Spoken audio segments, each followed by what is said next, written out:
नमस्कार. हितगुजमध्ये आपले मनापासून स्वागत आहे. आज आपण श्री समर्थ रामदासांनी रचलेला दासबोध ग्रंथ, ज्यामध्ये समर्थ रामदासांनी सर्व जाती, पंथाच्या, धर्माच्या, स्त्री पुरुषांच्या मानवी मनाला उपदेश केला आहे. हा उपदेश काय आहे, तसेच त्याचे विवेचन काय आहे, याविषयी आज आपण माहिती जाणून घेणार आहोत.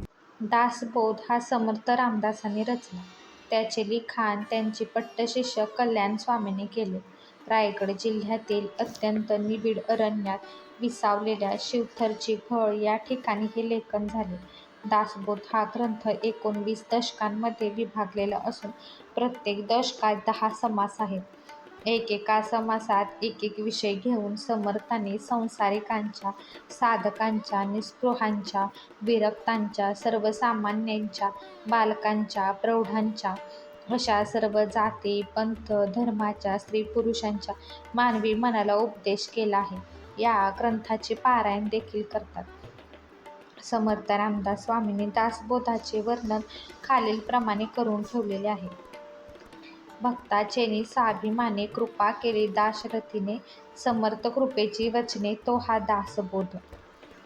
यामध्ये 20 अशी दशके आहेत. त्यामध्ये पहिला दशक हा स्तवनांचा, दुसरा दशक हा मूर्ख लक्षणांचा, तिसरा दशक सगुण परीक्षा, चौथा दशक नवविधा भक्तीचा, पाचवा दशक मंत्रांचा, सहावा दशक देवशोधनाचा, सातवा दशक 14 ब्रह्मांचा, आठवा दशक मायोभावाचा, नववा दशक गुणरूपाचा, 10वा दशक जगज्योतीचा, 11वा दशक भीमदशक, 12वा दशक विवेक वैराग्य नाम, 13वा दशक नामरूप, 14वा दशक अखंड ध्याननाम, 15वा दशक आत्मदशक, 16वा दशक सप्ततीन्वयाचा, 17वा दशक प्रकृती पुरुषाचा, 18वा दशक बहुजिनसी, 19वा दशक शिकवण नाम, 20वा दशक पूर्ण दशक. जव उत्तम गुण न कळे तो या जनास काय कळे, उत्तम गुण देखता निवले जगादांतर. माणसामध्ये असणारे उत्तम गुण जोपर्यंत लोकांमध्ये प्रकट होत नाही तोपर्यंत लोकांना त्या माणसाच्या योग्यतेची कल्पना येत नाही. जोपर्यंत गुणांची पारख होत नाही तोपर्यंत त्या गुणांची कदर केली जात नाही. पण एकदा का गुण प्रकट झाले की जनता जनार्दन त्याची नक्की कदर करतात. अवगुण सोडिता जाते, उत्तम गुण अभ्यासिता येते, कुविद्या सांडून शिकती शहाणे विद्या. म्हणजे अवगुण सोडायचे म्हटले तर ते जाऊ शकतात.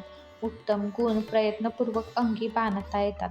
शहाणी माणसे कुविद्या सोडून देतात आणि उत्तम विद्या शिकतात. श्री समर्थ रामदास स्वामींनी दासबोध हा ग्रंथ लिहिला. यामध्ये समर्थ रामदास स्वामी स्वतःच म्हणाले आहेत की, माझी काया आणि वाणी गेली म्हणा अंतकरणी, परी मी आहे जगज्जीवनी निरंतर. आत्माराम दासबोध माझे स्वरूप स्वतः सिद्ध, असता न करावा खेद भक्तजनी. नका करू खटपट पहा माझा ग्रंथ नीट, तेनी सायुज्याची वाट गवसेल की. म्हणजे ते म्हणतात दासबोध हे त्यांचे स्वतःचे स्वरूप आहे. काया आणि वाणी गेली तरी या ग्रंथाच्या रूपाने ते अजूनही या जगात आहेत. असे म्हणण्याचे कारण की त्यांनी अनेक ग्रंथांचा संदर्भ तर घेतला आहे, याशिवाय त्यांना आलेली आत्मप्रचिती सुद्धा त्यांनी तितकीच महत्त्वाची मानली आहे. ग्रंथराज दासबोध 20 दशक 200 समासांचा आहे. पण 20 दशकी स्वरूप प्राप्त होण्याआधी पहिले 21 समासी रूप होते. त्यानंतर त्यांनी पहिले 6 दशक लिहिले. हे 6 दशक शिवतर घळीत लिहिले. 6व्या दशकाच्या 4थ्या समासात समर्थ म्हणतात, चारी सहस्र सातसे साठे, इतुकी कलियुगाची रहाटे. म्हणजे कलियुगाची 4760 वर्षे आत्तापर्यंत गेली. 4760 म्हणजे शके 1581, म्हणजे 1659 साली पहिल्या 6 दशकांची निर्मिती झाली. त्यानंतर 7वा दशक लिहिला गेला. त्यात ग्रंथ आरंभ करताना जसे मंगलाचरण करतात तसे मंगलाचरण आहे. 7व्या दशकाच्या शेवटी समर्थ म्हणतात, सरली शब्दांची खटपट, आला ग्रंथात शेवट, येथे सांगितले षष्ठ सद्गुरु भजन. या ग्रंथाचा शेवट झाला असे म्हणतात. 8वा दशक स्वतंत्र लिहिला आहे. उरलेले समास अनेक स्फुट समास एकत्र करून तसेच 21 समासीमधून काही समास घेऊन 20 दशक 200 समास असणारा दासबोध आपल्याला मिळतो. 20 दशक 200 समासांची एकूण ओवी संख्या 7751 आहे. हा ग्रंथ इतर ग्रंथांपेक्षा वेगळा आहे.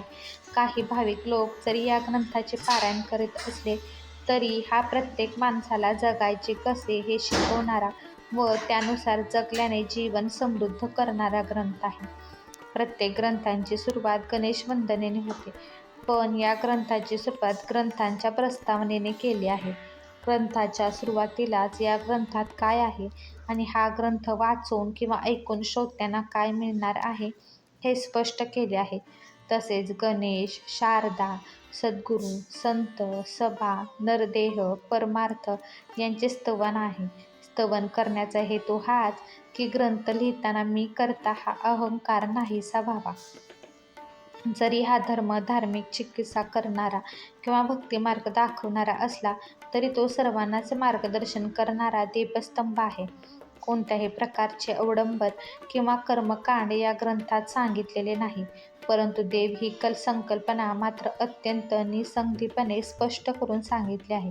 समाजातील सर्व स्तरातील म्हणजे शालेय विद्यार्थ्यांपासून गृहस्थ, गृहिणी, नोकरदार, व्यावसायिक, उद्योगपती, राजकारणी, सामाजिक कार्यकर्ते तसेच ज्येष्ठ नागरिक या सर्वांनाच हा दासबोध मार्गदर्शन करतो.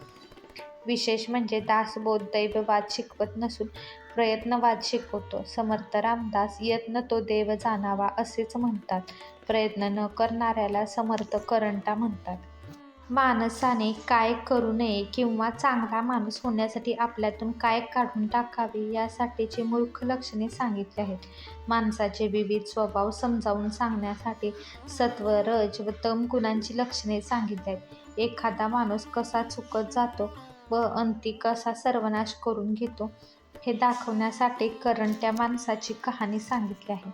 तसेच माणसाला संसारात जो विविध प्रकारचा त्रास होतो त्याचे वर्गीकरण करून आध्यात्मिक, आदिभौतिक व आदिदैविक असे त्रिविध ताप अत्यंत सोपे करून सांगितले आहे. आध्यात्मिक ताप या समासात सांगितलेले विविध प्रकारचे आज कोणतेही डॉक्टर पटापट सहज सांगू शकणार नाही. यावरून समर्थ रामदास स्वामींची निरीक्षण शक्ती किती सूक्ष्म व प्रभावी होती हे दिसून येते. आपल्याला संसारात कोणता त्रास होतो, तो कोणत्या प्रकारचा आहे व त्यावर काय उपाय असू शकेल हे सहज समजून येते. माणसाला अनादी काळापासून मी कोण आहे, मी कोठून आलो आहे व मी कोठे जाणार आहे हे 3 प्रश्न पडले आहेत. त्याची उत्तरे या ग्रंथात मिळतात. त्यासाठी हा ग्रंथ नीट समजून पूर्णपणे वाचणे आवश्यक आहे. समर्थ रामदास स्वामींनी या ग्रंथात विज्ञानावर आधारित अशी विश्वनिर्मितीची कथा लिहिली आहे. तसेच समर्थ या ग्रंथात 3 महत्त्वाचे सिद्धांत सांगतात. 1. जगात एक प्रचंड, शक्तिमान, ज्ञानसंपन्न जाणीव आहे. तिला समर्थ जगज्योती म्हणतात. 2. पिंड व ब्रह्मांड दोन्हीला प्रलय आहे. ते दोन्ही नाश पावतात. 3. स्वस्वरूपाचा विसर हीच माया म्हणजे पाप, तर स्वस्वरूपाचे स्मरण हेच ब्रह्म म्हणजे पुण्य. समर्थ रामदास स्वामींनी नेहमी सामर्थ्याची महती गायली आहे. सामर्थ्य संपन्न माणूस, सामर्थ्य संपन्न राष्ट्र आपले आणि इतरांचे जीवन सुखी व आनंददायी करू शकतात. भगवंताचे स्मरण करण्याचे सामर्थ्य फक्त माणसात आहे.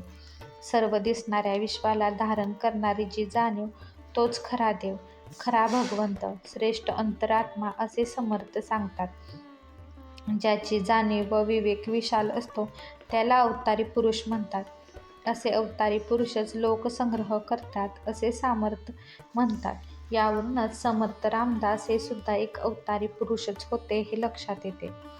सूर्य, पृथ्वी, आप, तेज, वायू यांचे मानवी जीवनातील महत्त्व विशद करण्यासाठी त्यांचे स्तवन केले आहे.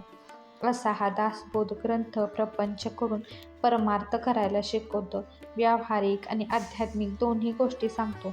हा ग्रंथ व्यावहारिक जीवनात अत्यंत उपयुक्त आहे. यात सांगितलेल्या वेगळ्या वेगळ्या विषयांमधून व्यवस्थापनही. हा व्हिडिओ तुम्हाला आवडला असेल तर व्हिडिओला लाईक करा, शेअर करा आणि चॅनलला सबस्क्राईब करा. भेटूयात पुन्हा अशाच एका छानशा व्हिडिओसोबत. तोपर्यंत धन्यवाद.